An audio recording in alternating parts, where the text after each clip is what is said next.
आज का दिन अक्षय तृतीया का परम पवित्र दिन है। वैशाख शुक्ल तृतीया को अक्षय तृतीया कहते हैं।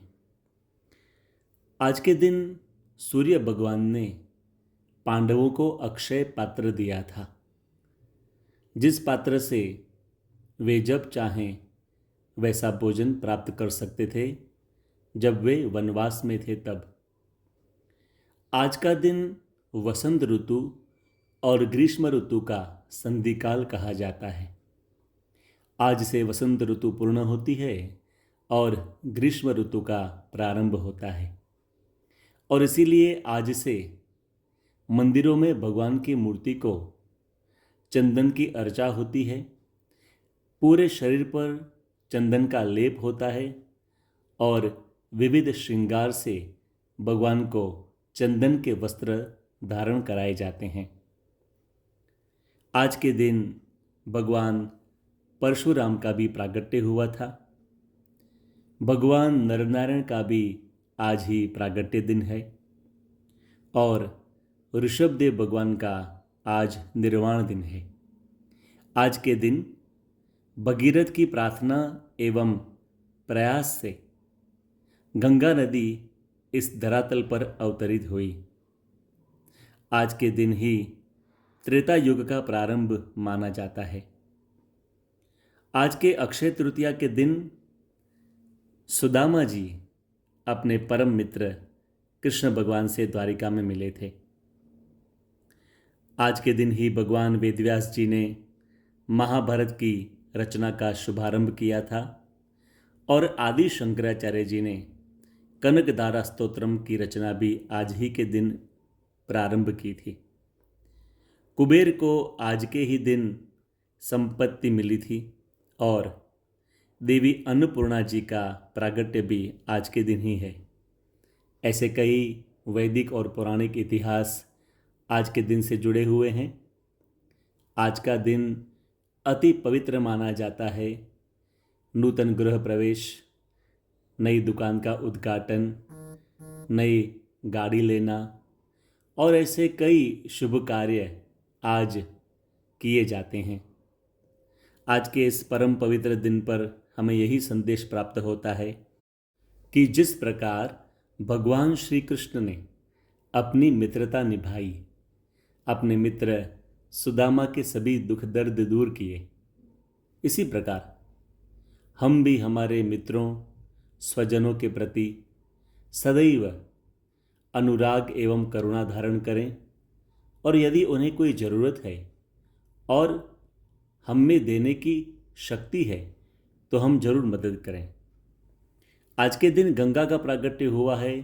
गंगा जो सभी के पाप धोती है, तो ऐसी गंगा मैया से हमें प्रेरणा मिलती है कि हम भी सदैव पुण्य कर्म करते रहें, हमारे पवित्र तीर्थों की महिमा समझें और जिस प्रकार भगीरथ के प्रचंड पुरुषार्थ से गंगा नदी इस धरती पर अवतरित हुई, तो भगीरथ की तरह हम भी पुरुषार्थ करके हमारे जीवन में पवित्रता लाएं और सफलता को प्राप्त करें। भगवान परशुराम से हमें सीख मिलती है कि वे माता पिता के आज्ञा पालक थे और माता पिता की कृपा प्राप्त की थी, तो हम भी माता पिता की कृपा के अधिकारी बने। इस दिन जिस प्रकार पांडवों को सूर्य भगवान ने अक्षय पात्र दिया, इसी प्रकार हम भगवान को प्रार्थना करें कि इस दुनिया के जीव प्राणी मात्र कभी दुखी न हो, सभी को समय समय पे भोजन मिलता रहे, ऐसी हम भगवान से प्रार्थना करें। आज के दिन महाभारत की रचना हुई, तो हमारे जीवन में भी हम संप और एकता से जीवन जिएं, क्योंकि महाभारत में लिखा है कि संगे शक्ति कलौ युगे, कलयुग में जो एकता से जिएगा, जिस परिवार में, समाज में, धर्म में एकता होगी, उसका विजय होगा, वहाँ सुख होगा।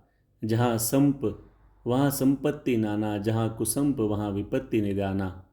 तो हमारे जीवन में एकता की भावना दृढ़ हो, यह भी हमें महाभारत से सीखने को मिलता है। शंकराचार्य जी ने बहुत अच्छे भक्ति स्तोत्र लिखे हैं। हमारे जीवन में भी भक्ति दृढ़ हो, ऐसी आज के दिन हमें शिक्षा प्राप्त होती है। कुबेर को धन प्राप्त हुआ था, अर्थात हमें भी भगवान रूपी संपत्ति की प्राप्ति हो। जो मीराबाई ने लिखा है कि पायो जी मैंने राम रतन धन पायो।